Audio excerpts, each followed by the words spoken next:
వక్రతుండ మహాకాయ సూర్యకోటి సమప్రభా నిర్విఘ్నం కురు మే దేవా సర్వకార్యేషు సర్వదా.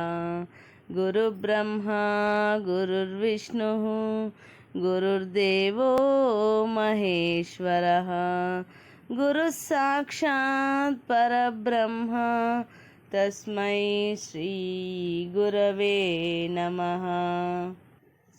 శ్రీమద్ విరాట్ పోతులూరి వీరబ్రహ్మేంద్ర స్వామి వారి సంపూర్ణ జీవిత చరిత్ర. 23వ రోజు పారాయణం. షట్చక్రములందు అధిదేవతలను చూచుటకై భార్య గర్భమును ఛేదించిన మాదిగ కక్కయ్య. శ్రీ వీరబ్రహ్మేంద్ర స్వాముల వారు తమ శిష్యులకు షట్చక్ర నిరూపణమును బోధిస్తూ ఉండగా మాదిగ కక్కయ్య అనునతడు గోడచాటున ఉండి ఆ ఉపదేశాన్ని విన్నాడు. అతడు శూద్రుడు కనుక మఠములోనికి ప్రవేశించి స్వామివారిని దర్శనం చేసుకుని వారి ఉపదేశాన్ని పొందే భాగ్యాన్ని పొందలేకపోయాడు. అందుకే అతడు చాటు నుంచి స్వామివారి ప్రబోధాన్ని ఆలకించి ఆశ్చర్యచకితుడయ్యాడు. దేవుడంటే ఎక్కడో ఏదో లోకంలో ఉన్నాడని ఇంతకాలం అనుకున్నాను కానీ నేడు ఈ స్వామివారి అమృతముల వంటి ఉపదేశములను విని ఈ శరీరములో పంచకళలు, పంచశక్తులు, పంచాగ్నులు మొదలుగా గల 96 తత్వాలు, వాటన్నింటికీ అధిదేవతలున్నారని తెలుసుకొన్నాను.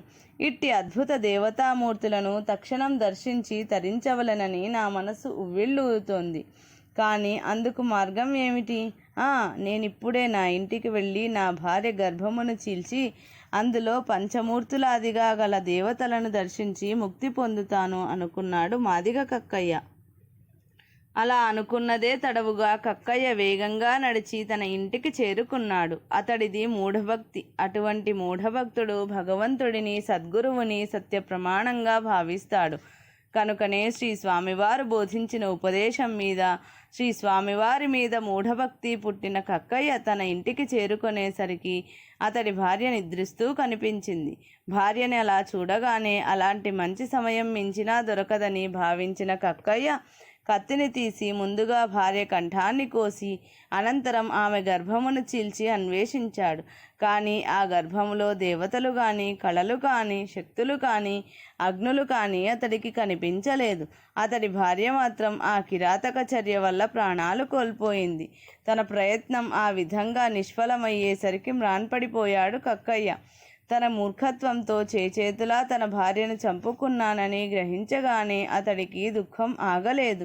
అయ్యో, ఆ స్వామివారు చెప్పిన మాటలకు మోసపోయి మందమతినై అధిదేవతలను దర్శించాలన్న పేరాశతో దయారహితుడనై నా భార్యను నిష్కారణంగా చంపుకున్నానే. ఆ మోసకారి, వేషకారి గురువు మాటలు నమ్మి నా భార్య గర్భమును కోసి చంపి ఆ అమాయకురాలిని దూరం చేసుకున్నానే. అయ్యో దైవమా, ఆ వీరబ్రహ్మం మహనీయుడని భావించి ఆయన చెప్పినవన్నీ సత్యములని భ్రమించి బంగారం లాంటి నా భార్యని నా పొట్టన పెట్టుకున్నా. ఇప్పుడు నేనేం చేయాలి? నాకేది దారి? భగవంతుడా, కాయ కష్టము చేసి పొట్ట గడుపుకునే నాకు ఈ మాయ గురువుల మాట వినాలన్న పాడుబుద్ధి ఎందుకు పుట్టింది? అలాంటి బుద్ధి పుట్టినప్పటికీ క్షణం కూడా యోచించకుండా నిద్రపోతున్న నా భార్యను చంపుకోవాలన్న దుర్బుద్ధి నాకెలా పుట్టింది? ఇలాంటి స్త్రీ హత్య మహాపాతకమును మూటగట్టుకొని నేను జన్మజన్మల దుఃఖాన్ని అనుభవించవలసిన దుర్గతిని చేతులా కొని తెచ్చుకున్నాను. అయ్యో దేవుడా, నాకేది దిక్కు? నేనేమి చేతును? నా పాపానికి నిష్కృతి ఏమిటి అని దుఃఖిస్తూ పరిపరి విధాలా వాపోయాడు కక్కయ్య. అలా కొంతసేపు దుఃఖంలో మునిగిపోయిన కక్కయ్య నెమ్మదిగా తేరుకొని, నా కర్మకి ఆ బ్రహ్మంగారు ఏం చేస్తారు? దేహమునందే దేవుళ్ళున్నారని చెప్పాడే కానీ కడుపు కోసి చూడమని చెప్పలేదు కదా. ఆ తప్పు నాది. కనుక మళ్ళీ ఆ బ్రహ్మంగారి దగ్గరకే వెళతాను. ఆయన ఏం మాట్లాడుతున్నారో వింటాను. ఏ పుట్టలో ఏ పాముందో ఎవరు చెప్పగలరు? ఈసారి ఆ స్వామివారు చెప్పే ప్రతి మాటకి వ్యతిరేక అభిప్రాయం వ్యక్తం చేస్తాను. ఏం జరుగుతుందో చూస్తాను అని నిశ్చయించుకుని మాదిగ కక్కయ్య దుఃఖాన్ని దిగమింగుకొని మఠానికి బయలుదేరాడు. అతడు మఠాన్ని సమీపించి మళ్ళీ ప్రహరీ గోడ బయట నక్కి దాక్కొని స్వామివారు చెప్పే ప్రబోధాలను ఆలకించసాగాడు. బ్రహ్మం గారి ప్రబోధాలు, కక్కయ్య వ్యతిరేక అభిప్రాయాలు. మఠమునందు శ్రీ వీరబ్రహ్మేంద్ర స్వామివారు సిద్ధయ్యను ప్రసన్నంగా చూసి, నాయనా సిద్ధ, ఇంతకుముందు నేను బోధించిన షట్చక్ర వివరణ నీకు పూర్తిగా అర్థమైనట్లు లేదు, కనుక మరొకసారి బోధించనా అని అడిగారు. సిద్ధయ్య చేతులు జోడించి, స్వామి, భగవత్ స్వరూపులైన తమరు ఎన్నిసార్లు బోధించినా తమ ఉపదేశాలు ఎప్పుడూ నిత్య నూతనత్వాన్ని సంతరించుకుంటాయి. తమంతట తామే అనుగ్రహిస్తానంటే కాదనటానికి నేను మూర్ఖుణ్ణి కాను. చెప్పండి, తమ బోధనను ఈసారి మరింత దృఢంగా నా మనసుకు పట్టించుకుంటాను అని అర్థించాడు. అంతటా స్వామివారు మందహాసం చేసి, నాయనా, ఈసారైనా జాగ్రత్తగా ఆలకించు అని చెప్పి ఈ విధంగా బోధించసాగారు. నాయనా, ఆధార చక్రమునందు 4 దళములతో అధిదేవత అయిన విఘ్నేశ్వరుడుంటాడు అన్నారు బ్రహ్మం గారు. గోడచాటు నుంచి ఆ మాటలు ఆలకిస్తున్న మాదిగ కక్కయ్య, అబద్ధం, ఇది పూర్తిగా అబద్ధం అన్నాడు కక్కయ్య తగ్గుస్వరంతో. అనంతరం బ్రహ్మం గారు, నాయన, స్వాధిష్టాన చక్రమునందు 6 దళములతో అధిదేవత అయిన బ్రహ్మదేవుడుంటాడు అని చెప్పారు. శుద్ధ అబద్ధం, గొనిగాడు కక్కయ్య. స్వామివారు బోధిస్తూ, నాయన, మణిపూరక చక్రమునందు 10 దళముల మధ్య అధిదేవత అయిన విష్ణుమూర్తి ప్రకాశిస్తుంటాడు అని చెప్పారు. కక్కయ్య రుసరుసలాడుతూ, ఇది మహా పచ్చి అబద్ధం అని గొనుక్కున్నాడు. బ్రహ్మంగారు మరలా బోధిస్తూ, సిద్ధయ్య, అనాహత చక్రమునందు 12 దళముల మధ్య అధిదేవత అయిన రుద్రుడు ప్రకాశిస్తుంటారు అని చెప్పారు. కక్కయ్య చిటపటలాడుతూ, ఇది అబద్ధాలలో కల్లా పెద్ద అబద్ధం అని గొనిగాడు. నాయనా విను, విశుద్ధ చక్రమున 16 దళముల మధ్య జీవుడు ప్రకాశిస్తుంటాడు అని చెప్పారు బ్రహ్మం గారు. ఇది కళ్ళ ఒట్టి పొల్లు మాట అని గొనిగాడు కక్కయ్య. ఇహ ఆగ్నేయ చక్రమున 2 దళముల మధ్య స్వయం ప్రకాశితుడై పరమాత్మ వెలుగొందుతుంటాడు అని తెలిపారు బ్రహ్మం గారు. స్వామి, నువ్వు చెప్పిన అబద్ధాలన్నింటిలోకి అతిపెద్ద అబద్ధం ఇదే అన్నాడు కక్కయ్య తగ్గుస్వరంతో. నాయన, సహస్రార చక్రమున 1,000,000 సూర్య ప్రభాత సమానుడైన శ్రీగురుమూర్తి వశిస్తుంటాడు అని చెప్పారు బ్రహ్మం గారు. కక్కయ్య కడుపు మండిపోయి, అబ్బో, ఇది సర్వాబద్ధం అనేశాడు అక్కసుతో. నాయనా సిద్ధ, ఈ షట్చక్రాధీశులైన దేవతలను జ్ఞాన దృష్టితో చూసి భక్తితో పూజించి తరించు అని స్వామివారు బోధిస్తుంటే, గోడచాటునున్న కక్కయ్య గొంతు పెంచి, ఏమేమి దేవతలను చూడాలా, చూసి పూజించాలా, అసలు వాళ్ళు ఉంటే కదా చూడటం, పూజించటం, తరించటం. ఈ లోకంలో ఇంతకు మించిన బూటకపు అబద్ధం ఇంకొకటి లేనే లేదు అనేశాడు అక్కసుతో. శ్రీ బ్రహ్మం గారు ఆ మాటలు విన్నంతనే ఏమీ ఎరుగని వాని వలె స్వరాన్ని పెంచి, ఓరి, ఎవరు నీవు? గోడచాటున నక్కి నా ఉపదేశాలను ఎందుకు వ్యతిరేకిస్తున్నావు? ఇలా వచ్చి మా ముందు నిలిచి నీ వృత్తాంతం ఏమిటో వినిపించు అని ఆదేశించారు. స్వామివారి ఆజ్ఞ లభించినదే తడవుగా కక్కయ్య లోపలికి పరిగెత్తుకు వెళ్ళి బ్రహ్మంగారికి దండాలు పెట్టి, స్వామి, నా గోడి ఏమని చెప్పమంటారు? తమరు ఈ సిద్ధయ్య స్వామికి బోధించిన ఉపదేశాలన్నీ ఆ గోడచాటు నుంచి విని నమ్మి చెడిపోయాను. మీ మాటలు నమ్మి చెడినవాడిని నేను అని ఏడ్చాడు బిగ్గరగా. బ్రహ్మంగారు మందహాసం చేసి, నాయన, మా మాటలు నమ్మి నువ్వు చెడిపోయావా? మేమేం చెప్పాము, నువ్వేం చేశావు అని ప్రశ్నించారు. కక్కయ్య విలపిస్తూ, ఏం చెప్పమంటారు స్వామి? మీరు అవతార పురుషులని భావించి మీరు చెప్పేవన్నీ సత్యాలని నమ్మి చెడ్డవాడిని నేను. మీ మాటలలోని సత్యాన్ని తెలుసుకోవాలని ప్రయత్నించాను. మీ ఉపదేశాలకు నిదర్శనలు చూడాలని ఆశపడి నా ఇంట్లో నిదురపోతున్న నా భార్య కడుపు కోసి చూశాను. మీరు చెప్పినట్లు చక్రాలు కానీ దేవతలు కానీ ఒక్కళ్ళు కూడా నా కంటికి కనిపించలేదు. మీరు సత్యస్వరూపులని నా నమ్మకం. ఆ నమ్మకంతో ఇక్కడికి వచ్చి బయట గోడచాటున నిలిచి మీ బోధనలను విన్నాను. మిమ్మల్నే నా పాలిట సద్గురువుగా నమ్మాను. సద్గురు బోధలు సత్యములని నిరూపించాలని తాపత్రయపడి నా భార్యను చంపుకున్నాను స్వామి. మీ మీద భక్తితో స్త్రీ హత్యా మహాపాతకాన్ని తలకి చుట్టుకున్నాను. నన్ను మన్నించండి స్వామి, నాకు తరుణోపాయం అనుగ్రహించండి అని ప్రార్థిస్తూ విలపించాడు కక్కయ్య. కక్కయ్యలోని మూఢభక్తిని గుర్తించిన బ్రహ్మం గారు, ఆహా, నిజమైన భక్తుడంటే ఈ కక్కయ్యే, ఇతనిని తరింపజేయటం ఆ విధి అనుకున్నారు. అంతటా స్వామివారు మందహాసం చేసి, కక్కయ్య, మా ప్రబోధాలను ఆలకించి చెడిపోయానంటివి కదా, చెడినవాడెప్పుడు పడినట్టే ఉండడు. సద్గురు కృప ఉంటే సత్యాన్ని తప్పక గుర్తిస్తారు. నాయన, షట్చక్రాలను, వాటి అధిష్టాన దేవతలను దర్శించాలన్న కాంక్షతోటే కదా నీవింతటి ఘాతుకానికి ఒడిగట్టావు. ఆ దర్శనాలను మేము నీకు అనుగ్రహిస్తాము. పద సిద్ధ, కక్కయ్యతో పాటు నీకు షట్చక్ర అధిష్టాన దేవతల దర్శనాలను అనుగ్రహిస్తాము, మాతో రా అని పలికారు. కక్కయ్య దుఃఖాన్ని దిగమింగి సంతోషంతో బ్రహ్మం గారిని తన ఇంటికి ఆహ్వానిస్తూ, రండి స్వామి, మా ఇంటిని పావనం చేయండి అని ప్రార్థించాడు. అంతటా కక్కయ్య వెంట శ్రీ బ్రహ్మం గారు, సిద్ధయ్య బయలుదేరారు. కొద్దిసేపట్లోనే వారు కక్కయ్య ఇంటికి చేరుకొన్నారు. షట్చక్రాధిష్టాన దేవతలను కక్కయ్య, సిద్ధయ్యలకు చూపించిన బ్రహ్మం గారు. కక్కయ్య ఇంట్లోకి ప్రవేశించిన శ్రీ వీరబ్రహ్మం గారు అతడు భక్తితో చూపించిన చిన్న పీఠము మీద ఆసీనులై, నాయనలారా, ఇప్పుడు మేము చెప్పబోయేవి, చూపించబోయేవి అత్యంత రహస్యములు. ఇవి బ్రహ్మేంద్రాదులకైనా అంతుపట్టని దేవరహస్యాలు. అభేద్యములైన ఈ పరమరహస్యాలను మీ మీద గల వాత్సల్యంతో మేము మీకు అనుగ్రహిస్తున్నాము. సావధాన చిత్తులై ఆలకించండి అని హెచ్చరించి ఈ విధంగా బోధించసాగారు. కపాలము మొదలు గుదము మధ్య వరకు ఉండు వెన్నుముకనే ముక్తికాంత అని, పీణె అని, మేరువు అని, బ్రహ్మదండి అని అంటారు.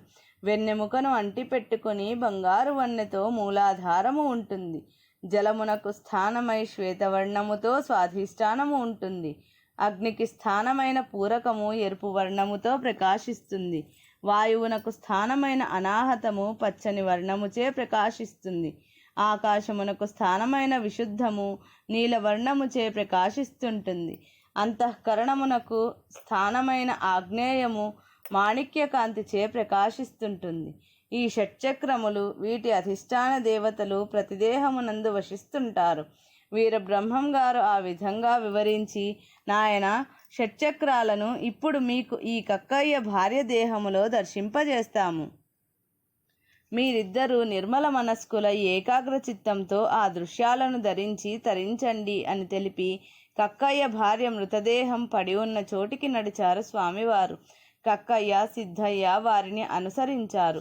అంతటా స్వామివారు ఆ మృతదేహం ప్రక్కన ఆసీనులై, నాయనలారా, మీకు దివ్య దర్శనాలను అనుగ్రహిస్తున్నాము. అదిగో చూడండి, అదే మూలాధార చక్రము. ఆ చక్రమునందు 4 దళములను, ఆ దళముల మధ్య చక్రాధిష్టాన దేవత శ్రీ విఘ్నేశ్వరుణ్ణి అడిగో దర్శించండి.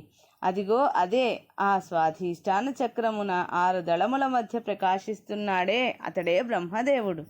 అదిగో మణిపూరకము, దాని యందు 10 దళముల మధ్య నీలమేఘశ్యామ వర్ణంతో ప్రకాశిస్తున్నాడే, అతడే మహావిష్ణువు. అదిగదిగో అదే అనాహత చక్రము. ఆ అనాహతమునందు 12 దళముల మధ్య వెలుగుచున్నాడే, అతడు రుద్రుడు. ఇదిగో ఇదే విశుద్ధ చక్రము. ఇది దీనికి గల 16 దళములు. ఈ దళముల మధ్య ప్రకాశిస్తున్నాడే, ఇతడే జీవుడు. ఈ షట్చక్రముల పైన 1000 దళములతో ప్రకాశిస్తోందే, అదే సహస్రారము. ఈ సహస్రారము మధ్య 1,000,000 సూర్య ప్రభాసమానుండై ప్రకాశిస్తున్నాడే, అతడే శ్రీగురుమూర్తి. నాయనలారా, బ్రహ్మాది దేవతలకైనా అనితర సాధ్యమైన ఈ పరమాద్భుత సత్యము కేవలం మానవులకు మాత్రమే సుసాధ్యము. ఇట్టి సుసాధ్యాన్ని పొందడానికి మానవులు ధ్యాన, భక్తి, యోగ మార్గాలను ఆచరించాలి. మనస్సును నిగ్రహించాలి. ఆత్మను శోధించాలి. జ్ఞానాన్ని రగిలించాలి. ఇట్టి శోధన, సాధనలకు సద్గురువుల మార్గదర్శకము అవసరము. అట్టి సద్గురువును ఆశ్రయించి వారిని విశ్వసించి భక్తి శ్రద్ధలతో జ్ఞానామృత పానము చేసి తన యందున్న పరమాత్మ తానేనన్న తత్వ పరమార్థాన్ని గుర్తించిన వారే, అట్టి మానవులే ఈ సత్యాన్ని దర్శించగలుగుతారు. మా పరిపూర్ణ ప్రగాఢ భక్తులైనందున మీరిద్దరూ ఈ దృశ్యాలను దర్శించగలిగారు అని ప్రబోధించారు శ్రీ వీరబ్రహ్మేంద్ర స్వామివారు. అనితర సాధ్యము, పరమాద్భుతము అయిన స్వాధిష్టాన చక్రాలను దర్శించామన్న భావోద్వేగంతో ఆనందాశ్రువులు కారుస్తూ సిద్ధయ్య, కక్కయ్యలు చేతులు జోడించి శ్రీ బ్రహ్మం గారి పాదాలకు సాష్టాంగ నమస్కారాలు చేస్తూ, శ్రీ శ్రీ శ్రీ సద్గురు వీరబ్రహ్మేంద్ర గురుభ్యో నమః. స్వామి తమ పరిపూర్ణ కృపా కటాక్ష విశేషం చేత నేడు మా జన్మలు చరితార్థములయ్యాయి. దేహములో దేవుడిని, ఆత్మలో పరమాత్ముణ్ణి ప్రత్యక్షంగా దర్శింపజేసిన మీరు మా గురుదేవులే కాదు, సాక్షాత్ విశ్వ విరాట్ స్వరూపులైన ఆ పరబ్రహ్మమే. తండ్రి, మీ దర్శన, స్పర్శన, సంభాషణ, సేవాభాగ్యం లభించడం నిజంగా మా పూర్వజన్మ సుకృతం. తండ్రి, ఈ జన్మలో ఇంతటి అదృష్టాన్ని వరంగా పొందిన మాకు మరొక జన్మ వలదు. ఈ జన్మాంతము వరకు తమ పాద సేవాభాగ్యాన్ని అనుగ్రహించి జన్మాంతమున మోక్షాన్ని ప్రసాదించండి అని ప్రార్థించారు భావోద్వేగ స్వరాలతో. శ్రీ బ్రహ్మం గారు వాళ్ళిద్దరినీ తమ అభయహస్తంతో ఆశీర్వదించి, నాయనలారా, ఎవరికైనా ఎంతటి వారికైనా కర్మానుబంధాన్ని అనుభవించక తప్పదు. ఆ కర్మానుసారమే జన్మలు లభిస్తుంటాయి. త్రిమూర్తులైనా కూడా కర్మ ఫలితాలను అనుభవించాల్సిందే. ఒక్కొక్క జన్మలో ఒక్కొక్క అనుభవం పొందుతూ ఆ అనుభవ సారాన్ని జ్ఞానంగా మార్చుకుంటూ సద్గురు సేవలో తరించి జన్మరాహిత్యాన్ని ఎవడు పొందుతాడో వాడే ధన్యుడు. అట్టి ధన్యత్వాన్ని ఎవరికి వారే సాధన ద్వారా సంపాదించుకోవాలి. అట్టి ఉన్నత స్థితి మీకు సిద్ధించాలని ఆశీర్వదిస్తున్నాను అన్నారు. సిద్ధయ్య, కక్కయ్యలు మరొకమారు స్వామివారి పాదాలకు నమస్కరించి లేచారు. అంతటా స్వామివారు కక్కయ్యతో, నాయనా, నీ భార్యని చంపి స్త్రీహత్యా మహాపాతకాన్ని చుట్టుకున్నావని బాధపడ్డావు కదా, మా ప్రబోధాలు ఆచరించి ఈ దుస్థితిని తెచ్చుకున్నావని వాపోయావు కదా. నిన్ను ఈ మహాపాతకాన్నించి మేము తప్పిస్తాము. నీ భార్యని జీవితురాల్ని చేస్తాం అని చెప్పి స్వామివారు జలాన్ని ప్రోక్షించి ఆ మృతదేహంపై చల్లి విభూతిని అభిమంత్రించి ఆమె దేహంపై చల్లి కక్కయ్య ఒంటిపైనున్న వస్త్రాన్ని తీసి ఆ దేహంపై కప్పేశారు. అనంతరం వారు ముగ్గురు వెలుపలికి వచ్చారు. కొంతసేపటి తర్వాత కక్కయ్య భార్య నిద్రలోంచి లేచినట్లు లేచి, అబ్బా, ఎంత గాఢ నిద్ర పట్టింది, ఇంతటి మొద్దు నిద్ర ఇంతకు ముందు ఎప్పుడూ పోలేదు అనుకుంటూ లేచి యువతలికి వచ్చి వీరబ్రహ్మం గారిని చూచి ఆశ్చర్యంతో చకితురాలయ్యింది. స్వామి, తమ వంటి మహానుభావులు మా వంటి శూద్రుల ఇంటికి రావడం నిజంగా అదృష్టం. తమ పాదధూళి సోకి మా జన్మలు పావనమయ్యాయి, మా వంశం తరించింది అని భక్తి పారవశ్యంతో స్వామివారి పాదాలపై వాలి నమస్కరించింది కక్కయ్య భార్య. జరిగిన విషయాన్ని ఆమెకు తెలియపరచవద్దని స్వామివారు కనుసైగలతోటే కక్కయ్యను హెచ్చరించి ఆమెను ప్రసన్న దృక్కులతో వీక్షిస్తూ మందహాసం చేస్తూ, అమ్మ, జాతి అనేది మానవ నిర్మితమే కానీ దైవ నిర్మితం కాదు. నీది ఏ జాతి అయినా నువ్వు పుణ్యవతి, మహాసాధ్వి కనుకనే నీకు అదృష్టం లభించింది అని ఆమెను ఆశీర్వదించి, నాయనా కక్కయ్య, నేటి నుంచి నీవు మా భక్తుడవు, మా శిష్యుడవు. నీవు నీ భార్య మీ చిత్తం వచ్చినప్పుడు మా సాన్నిధ్యానికి వచ్చి మీకు కలిగే సంశయాలను తీర్చుకోవచ్చును. మా మఠములోనికి మీ దంపతులకు ప్రవేశార్హతను అనుగ్రహిస్తున్నాం. ఇక మాకు సెలవు అని చెప్పి ఆ దంపతులను మరోమారు ఆశీర్వదించి శ్రీ వీరబ్రహ్మం గారు మఠానికి బయలుదేరారు. సిద్ధయ్య భక్తి శ్రద్ధలతో స్వామివారిని అనుసరించారు. ఇది పోతులూరి వీరబ్రహ్మేంద్ర స్వామివారి జీవిత చరిత్ర 7వ అధ్యాయము సంపూర్ణం. ఇది 23వ రోజు పారాయణం సంపూర్ణం.